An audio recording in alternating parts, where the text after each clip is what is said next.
همه چی آماده فرویده. بگو جیمبو. الو. جیمبو. من جیمبو. دارم حرف میزنم. جیمبو. همه من یه چیز برو تو.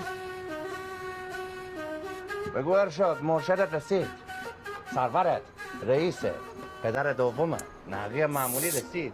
بگو خوش کنه استارت بزن و وصیت کن. آقا فیل کن بیا تو دیگه پسر من.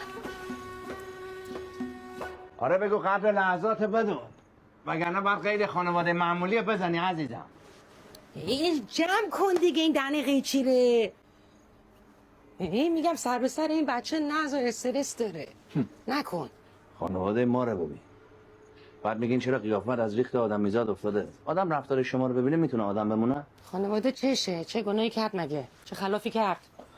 این داداشت خیلی چرا؟ حواستو جمع کن. نه میخوام بگم رد داده.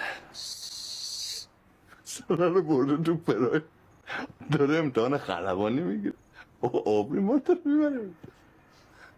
نمیدونم پیانو اندازه آشپزخونه گذاشته زیر بغلش آورده تو خونه بگه مثلا ما با کلاس کتابخونه عمومیه.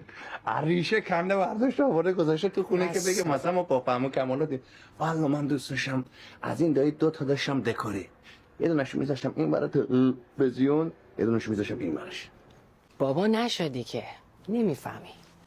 همین چه نصیحت مختصری. ولکن بابا برای رئیس جمهور تاجیکستان اینقدر دادار دادو راه ننداختن که برای اینو دولت و هیئت همراهش بخوام بندازم. الله پسر داداش منو ول کن. کاش کت شلوارتو میپوشیدی، ما رو جل میمالیدی، میمدی پایین یه سلام احوال پرسی میکردی. سلام بهشون بگو.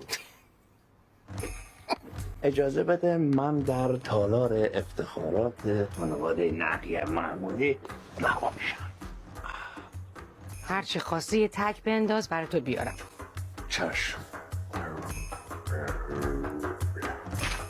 موز بده موز. باشه میام.